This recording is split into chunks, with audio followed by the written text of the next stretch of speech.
के इक्ष्वाकु वंश में बहु या भागवत पुराण के अनुसार बहुक नामक एक राजा हुए थे। उनके पिता का नाम वृक था। बहुक बड़े धर्मपरायण राजा थे और सारी पृथ्वी का धर्मपूर्वक पालन करते थे। उन्होंने ब्राह्मण, क्षत्रिय, वैश्य, शूद्र तथा अन्य जीवों को अपने अपने धर्म की मर्यादा में स्थापित किया था। महाराज बहुक ने सातों द्वीपों में 7 अश्वमेध यज्ञ किए और ब्राह्मणों को गाय, भूमि, सुवर्ण तथा वस्त्र आदि देकर भली भांति तृप्त किया। नीति शास्त्र के अनुसार उन्होंने चोर डाकुओं को यथेष्ट दंड देकर शासन में रखा और दूसरों का संताप दूर करके अपने को कृतार्थ माना। पृथ्वी पर बिना जोते बोए अन्न पैदा होता और वह फल फूल से भरी रहती थी। देवराज इंद्र उनके राज्य की भूमि पर समयानुसार वर्षा करते पापाचारियों का अंत हो जाने के कारण वहां की प्रजा धर्म से सुरक्षित रहती थी। एक समय राजा बाहु के मन में असूया के साथ बड़ा भारी अहंकार उत्पन्न हुआ, जो सब संपत्तियों का नाश करने वाला तथा अपने विनाश का भी हेतु है। असूया का अर्थ है गुणों में दोष दृष्टि देखना। वे सोचने लगे, मैं समस्त लोगों का पालन करने वाला बलवान राजा हूँ। मैंने बड़े बड़े यज्ञों का अनुष्ठान किया है। मुझसे पूजनीय दूसरा कौन है? मैं विद्वान हूँ, श्रीमान हूँ।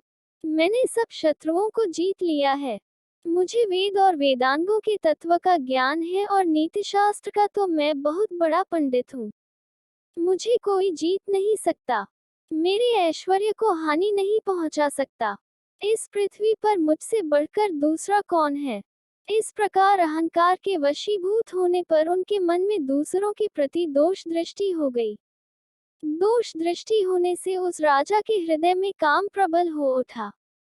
इन सब दोषों के स्थित होने पर मनुष्य का विनाश होना निश्चित है। यौवन, धन संपत्ति, प्रभुता और अविवेक, इनमें से प्रत्येक अनर्थ का कारण होता है। फिर जहाँ ये चारों मौजूद हो वहाँ के लिए क्या कहना।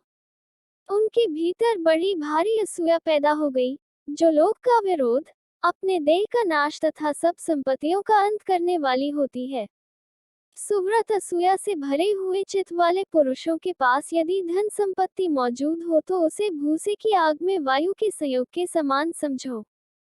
जिनका चित्त दूसरों के दोष देखने में लगा होता है, जो पाखंडपूर्ण आचार का पालन करते हैं तथा सदा कटु वचन बोला करते हैं, उन्हें इस लोक में और परलोक में भी सुख नहीं मिलता। जिनका मन असूया दोष से दूषित है तथा सदा निष्ठुर भाषण किया करते हैं, उनके स्वजन, पुत्र तथा भाई बंधु भी शत्रु बन जाते हैं। जो मन ही मन पराये औरत को प्राप्त करने की अभिलाषा करता है, वह अपनी संपत्ति का नाश करने के लिए स्वयं ही कुठाराघात करते हैं और इसमें संशय नहीं है।